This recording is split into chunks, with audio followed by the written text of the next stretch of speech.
Excuse me. আসসালামু আলাইকুম। আচ্ছা, এটা কি শশীদের বাসা? ওয়ালাইকুম আসসালাম। হ্যাঁ হ্যাঁ, শশী এখানেই থাকে, এটা শশীর বাসা। কিন্তু আপনি কে? জি, শশী আমার বান্ধবী। ও এর বাসার অ্যাড্রেসটা দিয়েছিল, বলেছিল ওর বাসায় আসার জন্য।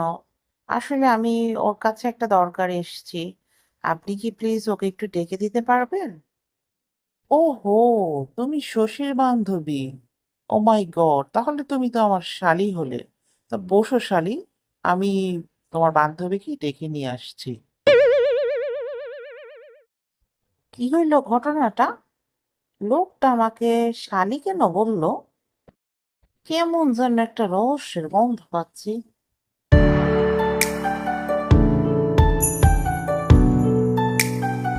উফ, এরিনা, তুই এত লেট করে আসলে কেন বলতো? আমি তোকে ফোনে বললাম একটু সকাল সকাল আসতে। তুই সকাল সকাল না এসে আসলে একেবারে লাঞ্চের পরে। কেন রে? বান্ধবীর বাসায় আসতে এত সংকোচ কেন? সংকোচের কথা পরে হবে। তুই আগে একটা জিনিস ক্লিয়ার কর আমার। এই যে কিছুক্ষণ আগে এক ভদ্রলোক ড্রয়িং রুমে বসেছিল, ওনার সাথে আমার কথা হলো। উনি না আমাকে শালি সম্বোধন করলো। উনি কে? উফ, তোর কথা শুনে হাসি পায় রে। ওটা আবার কি হবে? ওটা আমার হাজবেন্ড, মানে তোর দুলা ভাই। দুলা ভাই? তোর কি মাথা ঠিক আছে রে? এই শশী, কি বলছিস এসব? ওই বয়স্ক লোকটা, মাথার চুল পেকে গেছে, তুই বলছিস তোর হাজবেন্ড? শশী দেখ, মজা করার না একটা লিমিট থাকে। মজা করিস না।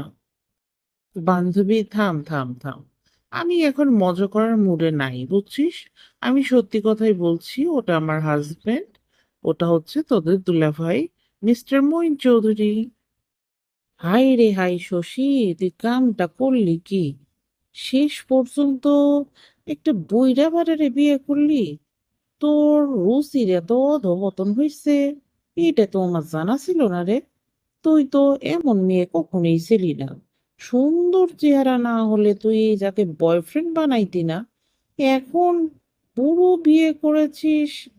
ও মাই গড, আমি বিশ্বাস করতে পারছি না। উফ, এমন করে কেন বলছিস? সে কি মানুষ না বল? কি সমস্যা? আর বয়স একটু ছেলেদের বেশি হতেই পারে, এ আহামরি কিছু না। তবে তুই যাই বলিস, মইন কিন্তু বিসিএস ক্যাডার, কথাটা মাথায় রাখিস। সরকারি জব করে, আর তুই তো জানিস এখন সরকারি জব যারা করে আর যারা বিসিএস ক্যাডার, তাদের কত সম্মান। তো সেখানে না এইসব বয়স টয়স কোনো ম্যাটার করে না। ও আচ্ছা, এই কাহিনী। তার মানে তুই ওনাকে বিয়ে করেছিস শুধুমাত্র ওনার সরকারি চাকরি আর উনি একজন বিসিএস ক্যাডার, এটা দেখে? অফকোর্স, এছাড়া আর কি হবে। শোন, এই যে বাড়িটা দেখছিস, এই পুরো বাড়িটা আমার নামে। নিচে যে ল্যাম্বরগিনি কারটা দেখেছিস, সেটাও কিন্তু আমার। আর একটা লাক্সারিয়াস লাইফ লিড করতে যা যা লাগে সবকিছুই মইন আমাকে দেয়। তাহলে কেন আমি ওকে বিয়ে করব না বলতো? সরকারি চাকরি কইরা এত বড় বাড়ি, ল্যাম্বরগিনি কার, তোর লাক্সারিয়াস লাইফের খরচ, না, ঠিক হজম হইতেছে না বান্ধব। আহ, ছাড় তো। কি তখন দেখে মইনের পিছনে পড়লি? এত বছর পর আমার সাথে দেখা করতে এসছিস, তাও যদি এখন ওই আমার হাজবেন্ডকে নিয়ে অ্যানালাইসিস করিস, তাহলে আর কিভাবে কি হলো বলতো? আচ্ছা তুই বস, আমি তোর জন্য নাস্তার ব্যবস্থা করি। না রে, তুই যে মাইন্ড ব্লোয়িং কাহিনী আমারে শোনাইলি, তাতে আর কোনো কিছু খাওয়ার মুড নাই। আমি যে তোর কাছে কি দরকারে আসছিলাম সেটাই তো ভুলে গেছি। আচ্ছা, এখন আমি যাই, আর একদিনে আসবো। ভালো থাকিস। ও মা, এই না কিছুক্ষণ হলো এলি, এখনই আবার যাওয়ার কথা কেন বলছিস? আর কি ভুলে গেছিস? কি দরকারই বা এসেছিলি? আজকে থেকে জানা রে, কালকে যাস। না বান্ধবী, এটা পসিবল না। আমি যদি এখানে থেকে যাই না, তো তোমার ওই বুড়ো বর আমাকে শালি শালি শালি শালি করে পুরো মাথাটা আমাকে পাগল করে দিবে। আর আমি পাগল হতে যাচ্ছি না। তাই আমি এখন বাসায় যাই। যখন আবার কথা মনে পড়বে তখন না হয় আসবো। আর আসতে যদি না পারে, তোরে ফোন করে বলে দিব। ঠিক আছে? এখন আমি যাই রে। ওরে সর্বনাশ! সরকারি চাকরির কি পাওয়ার রে বাবা রে বাবা! ওই আধমরা বুইড়ারে বিয়ে করছে শশী। আমার তো এখনো বিশ্বাসই হচ্ছে না। মনে হচ্ছে আমি ঘুমিয়ে ঘুমিয়ে স্বপ্ন দেখছি। আশ্চর্য! কোথায় একটা 22 বছরের মেয়ে আর কোথায় 40 বছরের আধমরা লোক! হায় রে! সরকারি চাকরি মানুষের কাছে থাকলে মানুষ তো দেখতেছি কোটিপতি হয়ে যায়। এত বড় বাড়ি, ল্যাম্বরগিনি কার, বউয়ের লাক্সারিয়াস লাইফ। ওরে সর্বনাশ! আমি তো মনে হইতেছে আজকে আর বাড়ি যাইতে পারবো না। এটা ভাবতে ভাবতেই মনে হইতেছে রাস্তায় ঘুমায় পড়বো।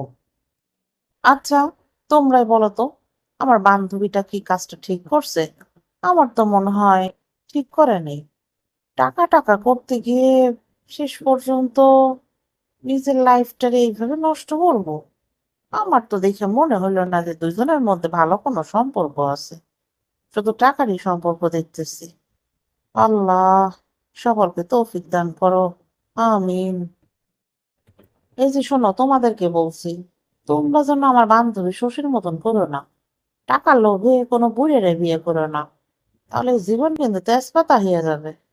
না মানে বলতেছি, টাকা পাবা ঠিকই, কিন্তু মানসিক শান্তি পাবা কিনা এইটাই হলো কথা।